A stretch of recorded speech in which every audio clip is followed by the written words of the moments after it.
Hi, everyone. Welcome to the Golden Ratio Podcast. I am Jen, GR Mom, joined as always by GR Dad. Hi. How's it going, GR Dad? Pretty good. Excellent, excellent. The cocktail of the week this week was sent to us by a friend of the squad, Hannah. Hi, Hannah. Called the Malortuary. I like the name and I like the concept because I like Malort. It's just a Miller High Life with a shot of Malort. But it's the Malortuary is such a good name. That's good. Yeah. It's a Miller High Life. You drop it in there? Listen, I just got to see the menu. Oh, and okay. the menu said High Life and a shot of Malort. That sounds like just a Beer and a shot. Yeah. Yeah. There you go. That's the cocktail of the week. You asked, he was like, are you making cocktails? What are we drinking? And so you've got a PB Blaster beer right now. Which is pretty good, too. Yeah, PB Blaster and Malort might be too much together. too much local colorate in conflict. All right, you ready for Administrative Corner? Of course I am. I was born ready for Administrative Corner. You don't understand. Before there was Administrative Corner, a part of me wished there was Administrative Corner, but I didn't have any words for that yearning. It's like that Call Me Maybe song, which has the lyrics, Before you came into my life, I missed you so bad. Yes, it was just like that. That's you in Administrative Corner? That's me. I sing that song, except it's about Administrative Corner. Call Me Maybe. Ooh, there's a lot of flashbacks with Call Me Maybe. That was a big song, man. You guys, that's the speed at which you need to do CPR, by the way. Call Me Maybe? Yep. The staying alive is like the old advice, but it's actually a little slower than ideal. Call Me Maybe is good. Man, I think staying alive, at least for me, is imprinted more deeply than Call Me Maybe. And Call Me Maybe is I can get there, but staying alive is if you woke me at 3 a.m, I could pull that one out, but I don't know if I could get Call Me Maybe cold. You just need to know how fast it is for CPR. I mean, sure.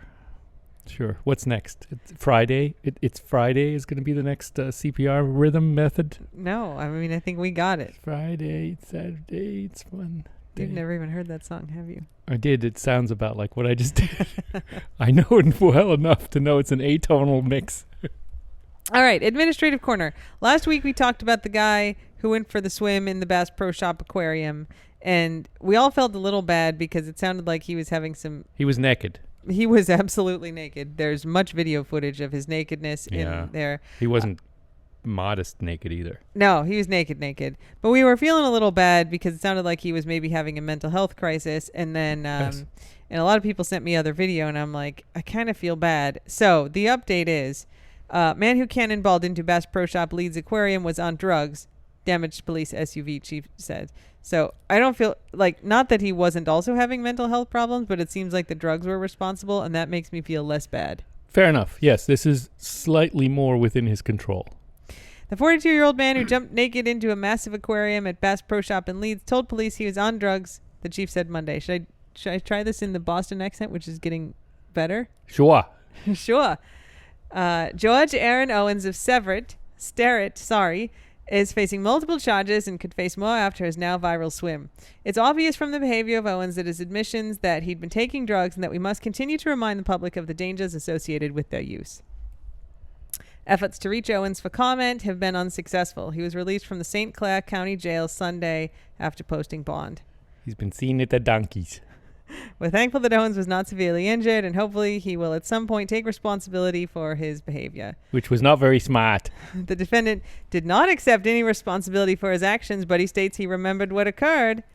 Irwin last week said Owens was receiving mental health treatment after he was taken into custody. On Monday, however, Irwin declined to comment on whether mental illness was a factor in the incident.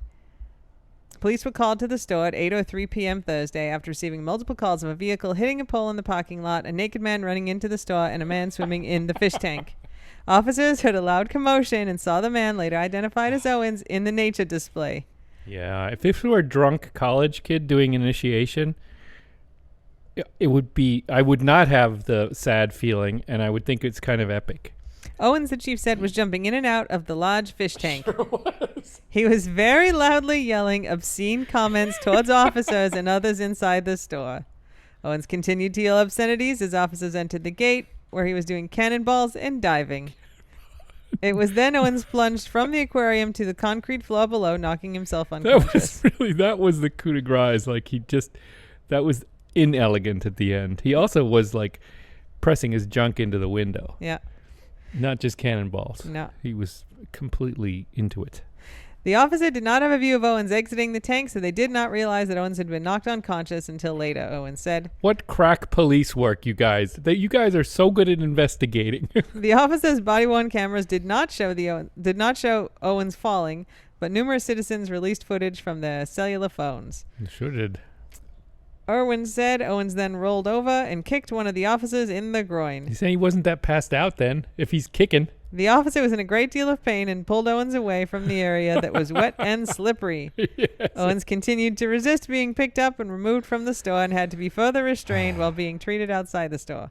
The chief said Owens was claimed to be on drugs and tried to assault paramedics while they were checking on him. You guys, you got to be nice to the paramedics. Seriously. I mean, also at that point, be nice to the cops, because why would you kick them in the groin? Like, That's not going to go well for you. That's right. You haven't actually committed a violent crime.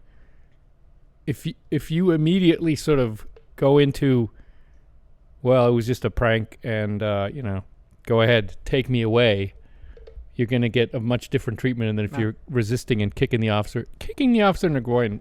What the heck? How are you going to win that one? I mean, one of the tenets of Shut the Fuck Up Friday is that you have to just comply and be helpful. You don't have to say anything. Yeah.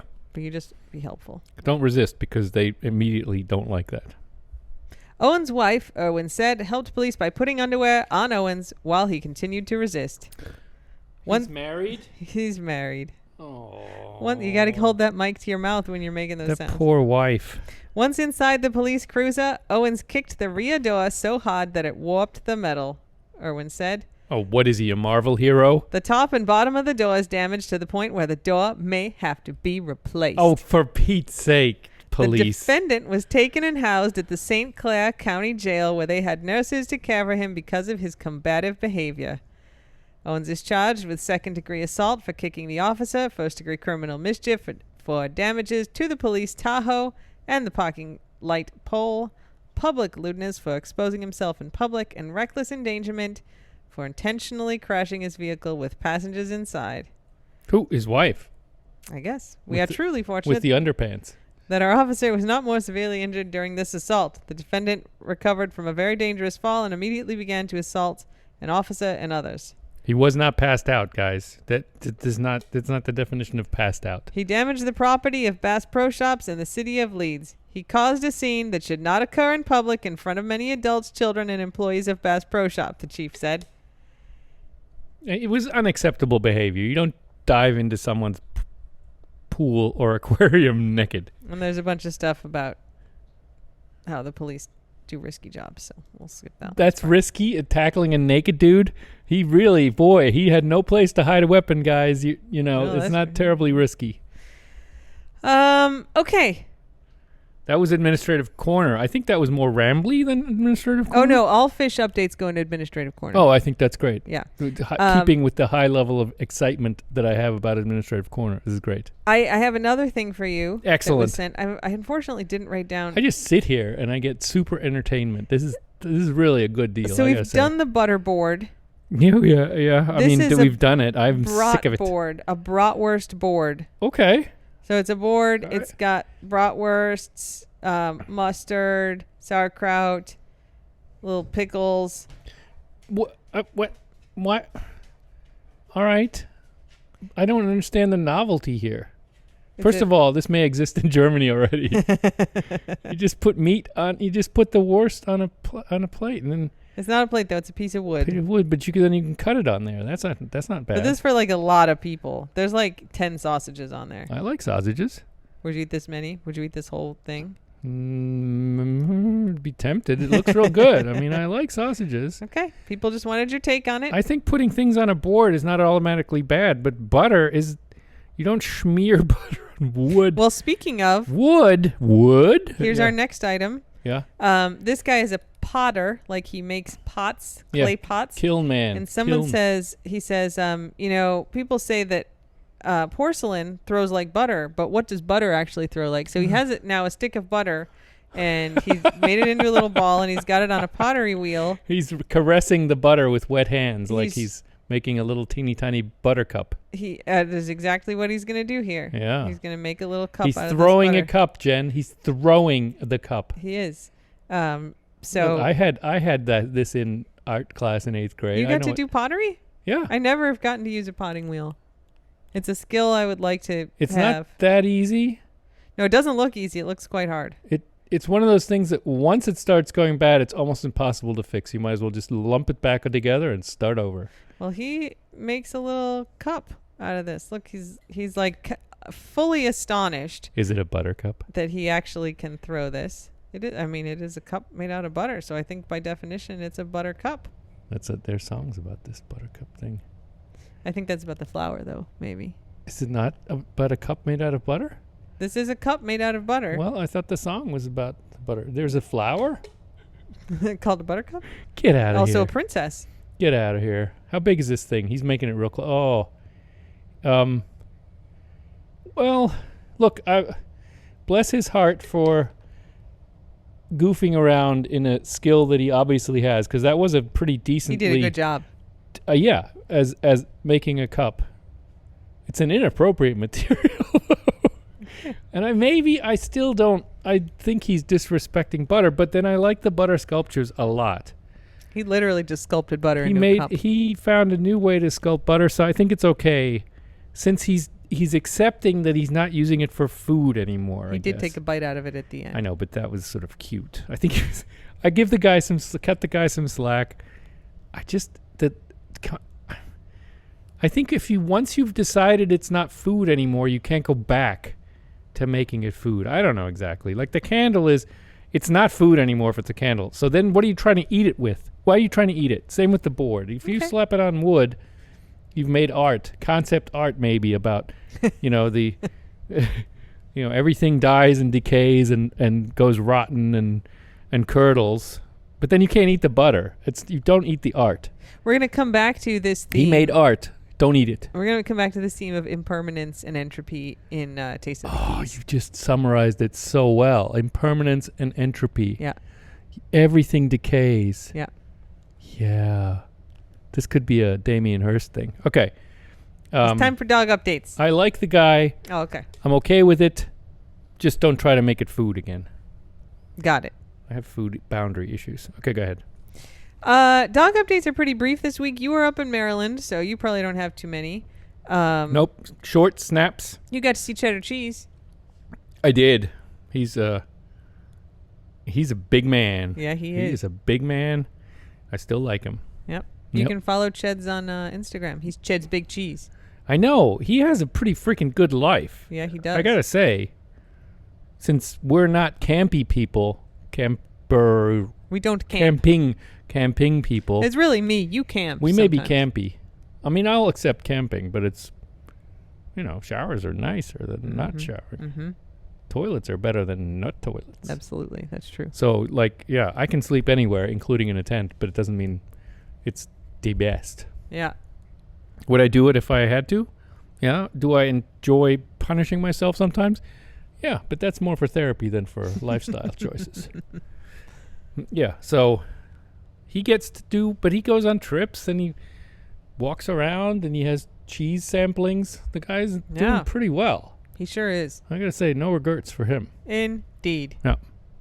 I was up in Maryland. I was not here. I missed you terribly. All I did was cry. That's not true. Which we can't put on the videos. You literally were going to stay an extra crying and sobbing on the phone. Wet pillow every night. No, none of this happened. I was not gonna stay another day. It wouldn't have been disruptive if I had, but I didn't. I was like, Ingo, do you want to stay an extra day? You can. And he was like, ooh. I drove my butt off yesterday. Literally, I have no butt left. Oh, well, you did a good job. Thank you. I took Vink up to the oncologist this week. This is her off week, so she did not actually get chemo. That was the plan. She was getting checked. She was getting checked. So for her future off weeks, so it's 4 weeks on and 1 week off. We don't need to go in for her future off weeks. This was just to make sure she responded okay to the previous week's drug, and she did. It was like not great news the week before because her lymph nodes were bigger, but this week her lymph nodes were smaller again, which is good. And we got a new anti-nausea medicine for her that I think is helping with her eating. So are the extra chicken bits we put on there, but I think generally she's more into it now too. Canned chicken is kind of a miracle food for dogs. I've crumbled up chicken meatballs too. Same That's effect. Good. That's good. Same chicken adding flavor. Now she was doing dead bugs, so she seems pretty happy with herself. Yeah. That's about it for dog updates, though. Not a lot going on. Feta continues to get bigger. Mm-hmm. What's up with that? Can you put a halt to this? I thought we agreed that she was going to stay small. Got to work on the head. No, it's working on the head. You got to make it work on everything else. The head's real small. We got to grow the head then. Little funnel head. I've been back for a day, and they've been swimming pretty much all day. It's been pretty nice. Catching up on the swims they didn't get with me. It's been pretty nice. I mean, it wasn't terrible for me either, but they seem to all enjoy it. There's been lots of waterworks. I fed my fish again. They're still here. I'm glad to see that. That's good. We do have a pelican who's eaten some of them. Oh, no. Never mind. Oh, no. The pelican. Okay, Feta, you've got to bark every time the pelican gets close. Oh, my God. See if you can distract him. But then after I fed the fish, I left the lid open to the fish food, and I came back to find Remy's head in the fish food container. Snarfing that stuff. The fish food is dog food. It's just old dog food. It's like old, hopper dog food and stuff. So it's not bad. It was just like, it was like a construction site. It was like a backhoe digging into this bucket of dog food. Yango came up and he's like, "Listen, for Remy's second dinner, make it small. Real small. One nugget." Yeah. Yeah, but he seemed pretty pleased with himself. But once he wasn't nagging you about second dinner. Yeah, everyone else seems good. Yeah. Mm-hmm. Good job keeping him alive while I wasn't here. I gotta say. Thank you. You haven't quite, installed the iron discipline that you might have. They still seem pretty chaotic, I gotta say.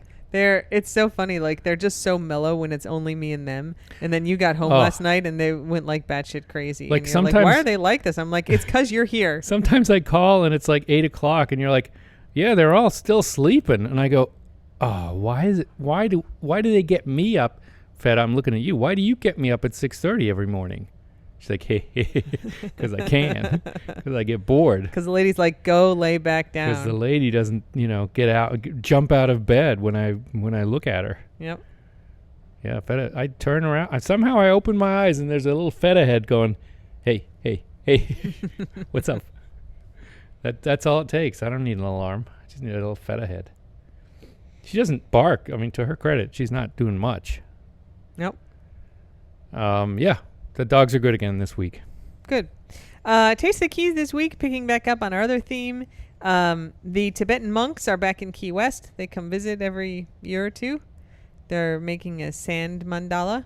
And then I didn't know what a mandala was until this. I mean, I've heard of the Mandela effect or Mandala effect, but I don't know what. Now I know what it is. That's the Mandela effect, like Nelson Mandela. Oh, really? Yes. Are you serious? It's the Mandela effect? Yeah, it's named for the... I thought it was named after this thing. No. Oh. The Mandela effect is that a lot of people have a very clear memory of him dying. Dying in prison? Like in the 90s. Yeah. And he did not. No. But they're absolutely convinced that it happened. And so it talks about like... It's sort of to talk about like parallel realities. Yeah. I know what the but yes, it's for effect Nelson is, Mandela. but I always thought it was mandala, No. like this thing that the monks are making, but I never knew why it would be called that. There you go. It's like this weird flower pattern thing. Yeah, and then they're going to dump it in the ocean. Oh, yeah? Yep. Why? Because they spend like all week making it, and then they sweep it up and dump the sand in the ocean because it represents impermanence. You can spend all this time, you make this beautiful thing, but and then entropy? you throw it out. And entropy, exactly. You would be into this. I kind of am. It does hurt me, but does it? That they like spend all this time making this beautiful thing and get rid of it. Like, yeah. What? Say they put it in a contractor bag. How would you feel about that? But I was gonna say, like, I kind of try to embrace exactly this, like, You do. You're like, yep. This does not give me joy anymore, and it's taking up space. So, contractor bag for you. Yeah, I think the difference is like I don't do exercises of like intentionally like put a lot of effort into a thing to then get rid of it at the end. But I kind of go halfway to like, is this a thing that needs to be gotten rid of? And I can disconnect from all of the effort and stuff went into it. Yeah, But hear this me is- out. Yeah. Cakes, cookies, Yeah. soup. You're listing things I make. You make, but then you don't like keep them for a week either. I mean, I eat a lot of or if those they're things. slightly imperfect, you're like, I can do better. If I make cookies that suck, I throw them out. They make a mandala that's perfect, and then they throw it out. Like theirs is an intentional exercise to make this thing very carefully and that's perfect and beautiful, and then intentionally get rid of it. To show that everything Is impermanent. fades and nothing lasts and the world is a terrible It's place. no. It's not dark like that. This is why I'm not a Tibetan monk. Correct. Yes. But yeah, I don't go so far as to like intentionally create with the plan to then quickly destroy to feel the impermanence. But I am good at destroying or getting rid of things without emotional connection to the effort that went into making them, and just like assessing, do these need to be impermanent now? Yeah, you don't assign a fake value to permanence or something like that. Very You know? little sentimentality with me. Impermanence doesn't make you sad or anything. No, that's right. We're all Think- going to die, man. The Tibetan monks had the Lhasa Apso dogs, the little ones yeah. with the long hair. Yeah. Here they have bows. There they were watchdogs. They're like bred to have really good hearing. Interesting. And they would have these little Lhasa Apsos, and they would bark when someone came. And then the bull mastiffs that they also had Whoa. would be like, oh, okay, now I go into action. So Wow. it's like these little alarm bells. And they're like, I'm going to call my big brother who's going to mess you up now. Yeah. That's pretty cool. And imagine trying to mess with like a Tibetan monastery and you're like, oh, the dog's, it's a Lhasa Apso. I don't have to, uh-oh.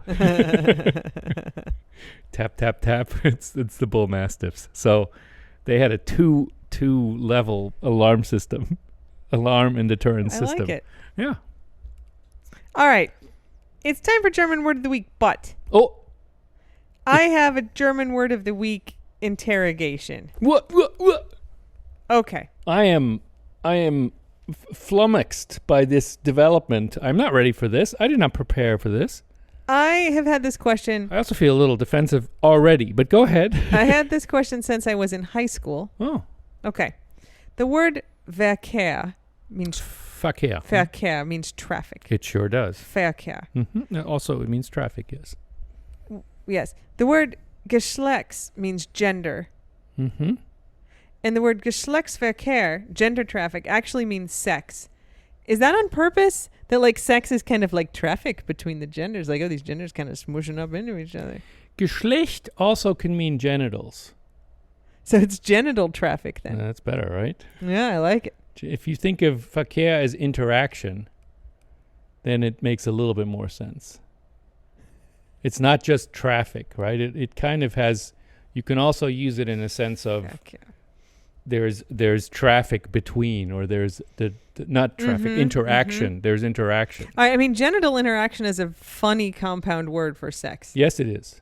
It would be classic German to be saying like, you're rubbing bits. You know, they're like, okay, well, we're going to describe exactly what happens, just not even It's metaphorically. the interaction between the genitals. We do call not it need to invent Geschlechtsverkehr. a new word because there are things we have together, verbs and nouns. We put them together as a verb. Okay. Word. What?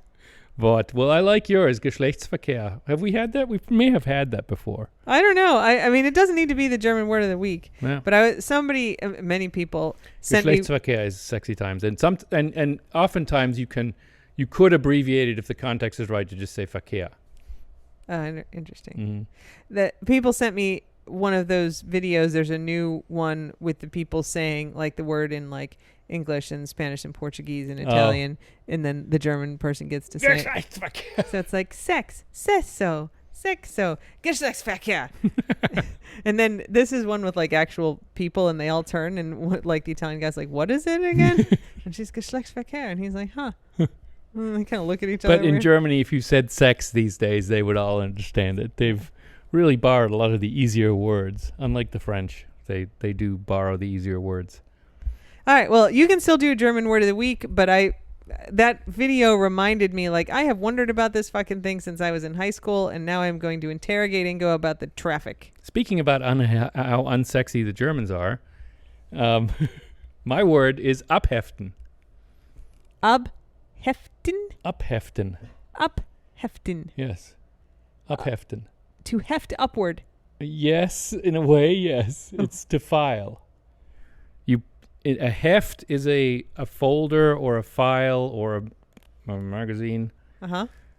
And abheften is to put into the file. To and this is it just describes what so many Germans did. When I was at the German school, Germans take a document, and almost every document is considered to be a formal, written act. So they put two holes in, they hole punch it, and they put it in a folder. Mm-hmm. That's abheften. Okay. That's it. Oh, okay. That's it. They also put documents into plastic envelopes to preserve them. Of course they do. Yes. They really took good care of paper. I bet that hasn't changed that much with digitalization. All right, well, Fed is standing at the door, Vink's barking in the kitchens. That means it's time to wrap up the podcast. But I don't want to deprive you of Ingo Corner if you want to say stuff and have me not tell you that it's boring. Oh, thanks for all the birthday wishes, and thanks for all the cards, and thanks for all the support. We think you're great. Excellent. There you go. All right, everyone. Well, thanks for listening. And until next time, Slava Ukraini. And don't bet anyone unless they ask you to. That's right. Bye.